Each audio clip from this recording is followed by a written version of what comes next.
The defining line. The defining line. Inna Shevchenko. Do you know what this is? This is a defining line that clearly divides people into those who love fishing and those who don't. Unsurprisingly, I belong to the second type. For me, it's just a stick that generally takes some room in my apartment and occasionally steals my husband on Saturday. But my husband, he is an evangelist of fishing, probably born with this fishing rod in hands. So how can these two types of people coexist in one apartment without killing each other? I have 4 tips for you today. They say that the women have an innate gift to exaggerate. But I'll tell you what, if you're a fisherman's wife, you have to level up your skill. Imagine the situation. Your husband or your boyfriend comes from a fishing and shows you the catch. In fact, this is a small, tiny fish, but he looks at you like a child seeking for approval and saying, "Look, honey, this is my catch. Isn't it big?" And what do you say? Actually, you know already what to say, because this is the phrase all the girls tell the first night they have sex with a man, and they say, "Wow, it's huge." But that's not all.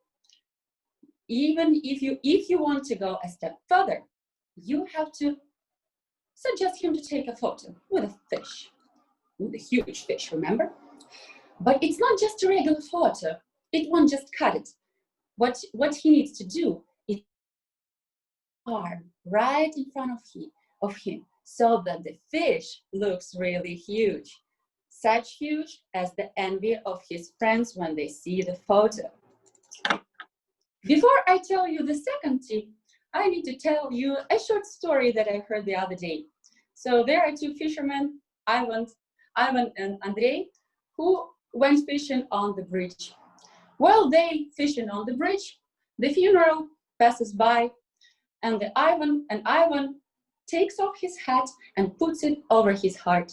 He stands like this till the funeral passes by over. Then Andrei looks at him and says, "Gee, Ivan, I didn't know you were that sentimental."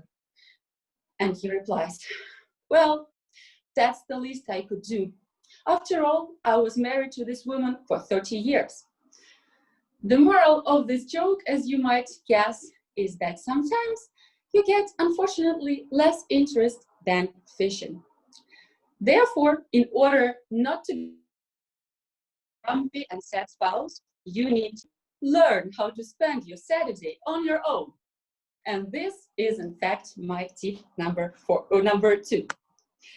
If you live with a fisherman in one apartment, you probably know that 10 to 20% of your apartment consists of, you probably think of fish, huh? No, but it consists of the fishing kingdom. It's fishing rods, it's small fishes, it's tackles, and all the stuff to catch the poor fish. Look at these toyish fish, look at these worms, aren't they beautiful? Territory. Therefore, my rule number 3 is clearly define the territory for your fishing with your significant other. Therefore, now we have a separate cupboard where we store all the fishing stuff, and the museum of fishing, so-called, that I can't even sell tickets to, at least have its own room. The other saying that you might also have heard is that women have a very weird logic. But I can prove you today that it's actually fishermen who have a very weird logic. It's also inexplicable. Let's take the last time my husband went on fishing.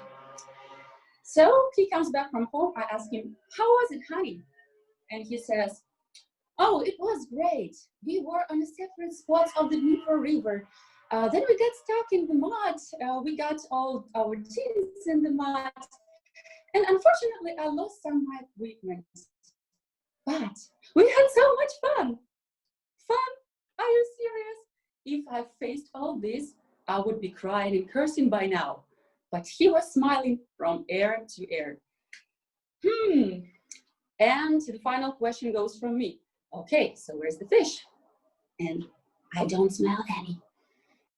He says, oh, no, today we didn't catch any fish.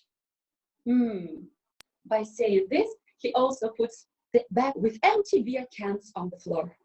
So what was it? Were they not fishing, but they were actually catching beer cans?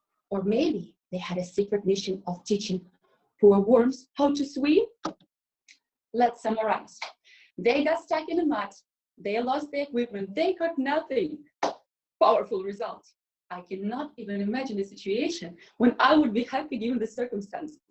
It's like you go to the beauty salon, it's actually closed, you fell in the mud, but you're happy because you have touched the door and you found out it's firmly closed. Anyway, my tip number 4 to you is don't try to understand the inexplicable logic. See, it's not that easy to live with a fisherman. You just need to learn the skill of exaggeration, clearly define the territory for fishing stuff, learn how to spend your Saturday on your own, and stop trying to understand the inexplicable logic. If you don't want this defining line to define your relationship, you'd better take these tips into action. Let's make life with a fisherman